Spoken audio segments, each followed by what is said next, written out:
ఎటువంటి కంటి సమస్యకైనా 100% ఆయుర్వేద పరిష్కారం సంజీవన్ నేత్రాలయ.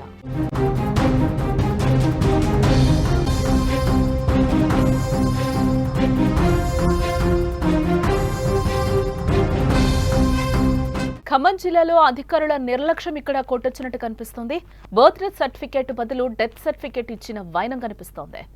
గట్టు సింగారం గ్రామానికి చెందిన ఓ వ్యక్తి కూతురి బర్త్ సర్టిఫికేట్ కోసం దరఖాస్తు చేసుకున్నాడు. అయితే బర్త్ సర్టిఫికేట్ జారీ చేసిన తహసీల్దార్ సిబ్బంది బాలిక తండ్రి గమనించడంతో ఈ నిజం బయటపడినట్లు కూడా మనకు తెలుస్తోంది. ఖమ్మం జిల్లాలో అధికారుల నిర్లక్ష్యం బయటపడింది. బర్త్ సర్టిఫికేట్ కోసం అప్లై చేస్తే డెత్ సర్టిఫికేట్ ఇచ్చారు రెవెన్యూ అధికారులు. ఈ సంఘటన ఖమ్మం జిల్లా కూస్మంచి మండల తహసీల్దార్ కార్యాలయంలో జరిగినట్లుగా మనకి సమాచారం. కూస్మంచి మండలం గట్టు సింగారం గ్రామానికి చెందిన కడారి మాధవి అనే బాలిక బర్త్ సర్టిఫికేట్ కోసం పంచాయతీలో దరఖాస్తు చేసుకున్నారు. అక్కడ రికార్డులో లేకపోవడంతో తహసీల్దార్ కార్యాలయంలో దరఖాస్తు చేసింది. ఈ నేపథ్యంలో ఆగస్టు 4వ తేదీన బర్త్ సర్టిఫికేట్ కోసం తహసీల్దార్ కార్యాలయానికి మాధవి అనే బాలిక తల్లి మమతో కలిసి వెళ్లారు. సర్టిఫికేట్ వచ్చింది అంటూ కూడా తహసీల్దార్ కార్యాలయం ముద్ర వేసి ఇవ్వడం జరిగింది. బాలిక తల్లి సర్టిఫికేట్ ను పరిశీలించడంతో బర్త్ సర్టిఫికేట్ కు బదులు డెత్ సర్టిఫికేట్ ఇచ్చినట్లుగా కూడా గమనించింది ఆ తల్లి. దీంతో ఆమె సదరు అధికారిని ఇదేంటని ప్రశ్నించడంతో ఆమె దగ్గర నుంచి సర్టిఫికేట్ తీసుకుని చించేశాడు.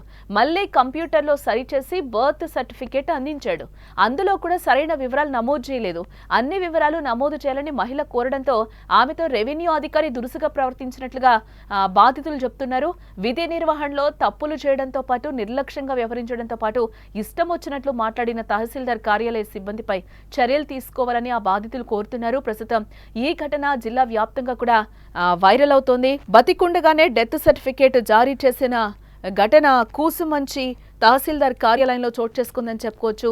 చేసిన తప్పును సదరు సెక్షన్ అధికారి సరిదిద్దుకుపోగా తమనే దబాయించి మందలించాడని బాధితులు వాపోతున్నారు. మండలంలోని గట్టు సింగారం గ్రామానికి చెందిన కడారి ఉపేందర్ మమత దంపతులు తమ కూతురు మాధవిద్య జనన సర్టిఫికేట్ కోసం పుట్టిన 6 నెలల తర్వాత దరఖాస్తు చేశారు. గ్రామ పంచాయతీ కార్యాలయంలో రికార్డులు లేనందున తహసీల్దార్ కార్యాలయంలో దరఖాస్తు చేసుకోవాలని కార్యదర్శి చెప్పడం జరిగింది. దీంతో బాలిక తల్లిదండ్రులు గతేడాది డిసెంబర్ 17న బాలిక జనన సర్టిఫికేట్ కోసం తహసీల్దార్ కార్యాలయంలో చలానా కట్టడం జరిగింది. అప్పటి నుంచి అవి జతపరిచిన ధృవీకరణ పత్రాలు సరిగా లేవంటూ కాలయాపన చేశారు. అనంతరం ఆగస్టు 4వ తేదీన సర్టిఫికేట్ చేతికి అందించడం జరిగింది. బాలిక తల్లి దాన్ని పరిశీలించగా బర్త్ సర్టిఫికేట్ బదులు డెత్ సర్టిఫికేట్ జారీ చేసినట్లుగా గమనించింది. ఇదేంటని ప్రశ్నించడంతో వెంటనే లాక్కున్న సెక్షన్ ఆఫీసర్ దాన్ని చింపేశాడు. డెత్ సర్టిఫికేట్ బదులు మరణ బర్త్ సర్టిఫికేట్ అందించడం జరిగింది. కానీ అందులో ఎక్కడా కూడా డెలివరీ అయిన వివరాలు లేకపోవడంతో సర్ హాస్పిటల్ వివరాలు నమోదు చేయాలని అడగ్గా దుర్భాషలాడడం జరిగింది. దీంతో వారు తహసీల్దార్ను కలిసేందుకు వెళ్లగా అందుబాటులో లేకపోవడంతో ఇంటికి వెళ్లిపోయారు. ఉన్నతాధికారులు విచారణ జరిపించాలని కూడా బాధితులు కోరుతున్నారు.